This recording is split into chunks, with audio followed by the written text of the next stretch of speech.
చాలామంది మహిళల నుదుటిపైన, పెదవులపైన, కను రెప్పలపైన, బుగ్గలపైన పుట్టుమచ్చలుంటాయి. ఇలాంటి వారిలో నుదుటి పైభాగమున పుట్టుమచ్చ ఉన్న స్త్రీలకు అహంకారం, గర్వం, పౌరుషం ఎక్కువగా ఉంటుందని జ్యోతిష్కులు చెబుతున్నారు. ముఖ్యంగా జ్యోతిష్కులు ఏ పని లేకపోవటం వల్ల ఇలాంటి పనిలో బిజీగా ఉంటూ ఉంటారు. ఇది మనందరికీ తెలిసిన విషయమే.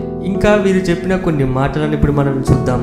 ఇలాంటి వారు ఉన్నత విద్యలలో బాగా రాణిస్తారంట, మంచి జ్ఞానవంతులుగా తయారవుతారంట. అంతేకాకుండా కళలపై ఆసక్తి ఎక్కువగా ఉంటుందంట. సినిమా, టీవీ రంగాల్లో రచయితలుగా, గాయకులుగా రాణిస్తారంట. మీడియాలో చేరిన వారు ఉన్నత స్థానానికి చేరుతారట. మంచి ప్రావీణ్యంతో రాణిస్తారు కాబట్టి సమాజంలో పేరొందిన వ్యక్తులతో స్నేహం చేసే అవకాశం లభిస్తుందంట. అయితే వీరి వివాహ బంధం అంత పటిష్టంగా ఉండదని చెబుతున్నారు. సర్దుకుపోతే మాత్రం మంచి ఫలితాలు ఉంటాయంట.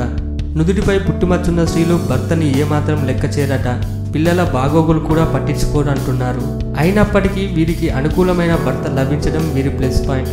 ఇంకా నుదుటిపై పుట్టుమచ్చున్న స్త్రీలకి కలిగే సంతానం ఉన్నత స్థాయికి చేరుతారట. ఇలాంటి పనికి మాలిన జ్యోతిష్కులు చెప్పే మాటల్ని నమ్మకుండా మీరు ఏదో ఒక పనిలో బిజీగా ఉండండి అని నా ఉద్దేశాన్ని తెలియజేయడం కోసం ఈ వీడియో చేయబడినది. ఈ వీడియో మీకు నచ్చినట్టయితే లైక్ చేయండి, షేర్ చేయండి. ఇలాంటి కొన్ని ఇంట్రెస్టింగ్ విషయాల గురించి తెలుసుకోవాలంటే టీ టాక్ ఛానల్ సబ్స్క్రైబ్ చేయడం మాత్రం మర్చిపోకండి.